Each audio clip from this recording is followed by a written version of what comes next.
শুভ সকাল বন্ধুরা, সকলে কেমন আছে? আশা করি সবাই খুব ভালো আছে। আমিও খুব ভালো আছি। আজ হলো শনিবার, আর ঘড়ির কাঁটা ওই দেখতেই পেলে 4টে 20 ঘরে। তো যাই হোক, অনেক সকালে উঠেছি, 4টের মধ্যে উঠে পড়েছি।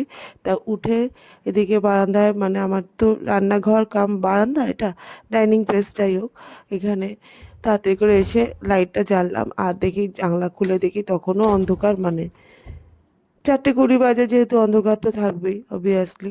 তো যাই হোক, এখানে তারপরে তো চলে আসলাম এদিকে, যেগুলো মানে আমার সকালবেলা উঠে যে কাজগুলো থাকে সেই কাজগুলো এক এক করে করতে শুরু করে দিলাম।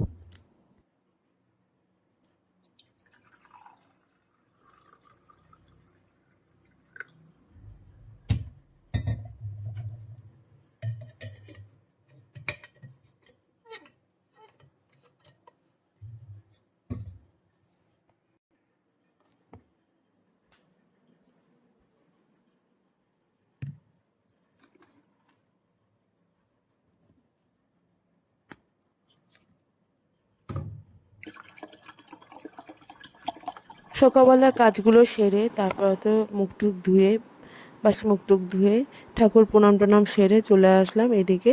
এই স্ল্যাবগুলো ডেলি পুছি, তা এগুলো পোছার জন্য আবার এদিকে চলে আসলাম। আর ডেলি পুছি কারণ আছে, কারণ হচ্ছে এখানে না রোজ রাত্রেবেলা টিকটিকি চলে বেড়ায়, আর রাত্রে সকালবেলা যে রান্নাগুলো করি সেই খাবার দাবারগুলো এখানেই রাখি, এই স্ল্যাবটার ওপরেই রাখি। ওই জন্য পুরো ডেলি বেসিসে আমাকে এই স্ল্যাবটা মুছতে হয়। তার জন্য প্রত্যেক দিন সকালবেলায় মুছামুছি কাজ আমার প্রত্যেক দিনই থাকে।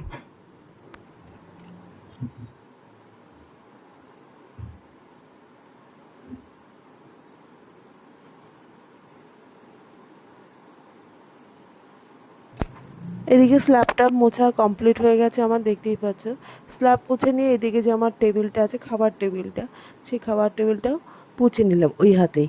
তো যাই হোক, খাবার টেবিলটা পুছে নিলাম। সকালবেলা খাবার টেবিল একবার পুছে নিয়েছি, কিন্তু তবুও আবার ভাবলাম যে যে এই খাবার দাবার রাখতে হয়, তার জন্য ওটাও মানে দুপুরের খাবার রাতের খাবার টেবিলে বসেই খাওয়া দাওয়া করতে, ওই জন্য পোছাপুছিটা করে নিয়ে তারপর তো চলে আসলাম এইদিকে খাটের বিছানাটার চাদরটা চেঞ্জ করতে। তা বিছানার চাদর চেঞ্জ করতে করতে ভাবলাম যে একেবারে খাটটাও একটু মুছে নিই। কারণ সকালবেলায় ডেইলি তো মানে এই খাট পোছার সময় হয় না, যখন যেরকম সময় পাই তখন সেরকম এই কাজটা করি, মানে মোছামুছি এই খাট টাট মোছা টোছাগুলো করি।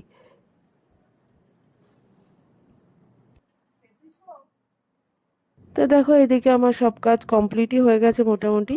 দিয়ে তারপর স্নান টান সেরে ঠাকুরের পুজো দিয়ে চলে আসলাম রান্নাঘরে। আর রান্নাঘরে এসে একদিকে গ্যাসে বসিয়ে দিলাম ভাতের হাঁড়ি, আর একদিকে কড়াতে বসিয়ে দিলাম ভেন্ডি ভাতে। আজকে সেরকম কিছুই রান্না বান্না করবো না, কারণ না গ্যাসটা খুব ডিস্টার্ব করছে। একটু ভাবলাম যে একটু গ্যাসটা সার্ভিসিং করব, কিন্তু সার্ভিসিংয়ের লোক ডেকেছি এই ভেবেই তাড়াতাড়ি করে রান্নাটা শুরু করে দিয়েছিলাম। আর এখানে দেখো একটা মশলা করে নিয়েছি, ওই আদা রসুন কাঁচা লঙ্কা আর টমেটো পেস্ট, আর প্রেশার কুকারে ডিম আলু সেদ্ধ করে নিয়েছি। আর দেখো, অনেক সকালবেলা উঠেছি, খিদেও তো পেয়েছে। তা যাই হোক, একটু বাটিটার মধ্যে একটু খই, গুড় খই করছিলাম, সেই গুড় খই আর একটু মুড়ি নিয়ে নিয়েছিলাম, নিয়ে বাটি করে খাচ্ছিলাম চামচ দিয়ে। আর এখানে দেখো, ওই ডিম আলু সেদ্ধর মধ্যে একটা পেঁপেও দিয়েছিলাম।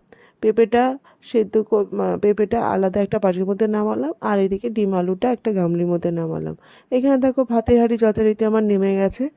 আর এখানে ডিমটা ছাড়াতেও বসে পড়লাম, কারণ যে ওই যে বললাম গ্যাস সার্ভিসিংয়ের লোক আসবে, এই জন্য তাড়াহুড়ো করছিলাম। তাড়াহুড়ো করে আজকে কিছু রান্না বান্না সেরকম ওই জন্য করিনি, কারণ হচ্ছে যে ভদ্রলোক এসে যদি দাঁড়িয়ে থাকে একটা বিশ্রী ব্যাপার দাঁড়াবে না, তার জন্যই।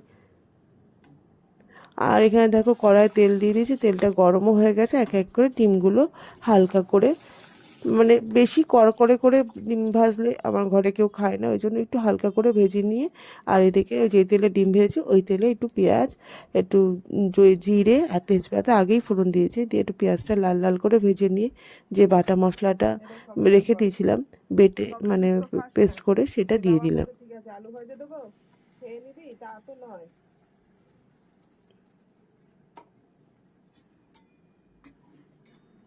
এই মশলাটা কষিয়ে নিয়ে এদিকে ডিমের জন্য মশলাটা কষাতে বসিয়ে দিয়ে এদিকে চলে আসলাম।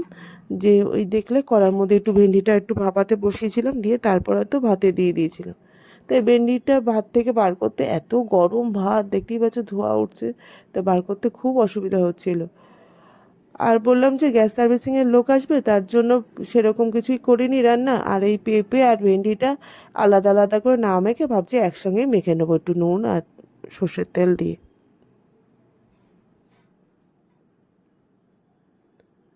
দেখো কথা বলতে বলতে এদিকে আমার ডিমের ঝোলটাও কমপ্লিট হয়ে গেছে। যাই হোক, ডিমের একটু পাতলা করেই ঝোল করেছি, যেহেতু কোনো আইটেমই নেই, একটাই আইটেম।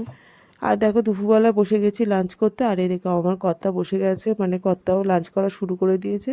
আর ভাত আর বললাম ভেন্ডি আর পেঁপে একসঙ্গে মাখবো, যাই হোক মেখে নিয়েছি নুন তেল দিয়ে। আর এখানে দেখো সেই ডিমের ঝোল, আর যথারীতি আচার তো ঘরে ছিলই, সেই আচারটা বার করে নিয়েছিলাম। আর আজকে বেশ কড়া রোদ উঠেছে। তাহলে চলো সারাদিনের এই কাণ্ড কারখানা, তাহলে ব্লগটা আজ এই পর্যন্ত। সবাই খুব ভালো থেকো, সুস্থ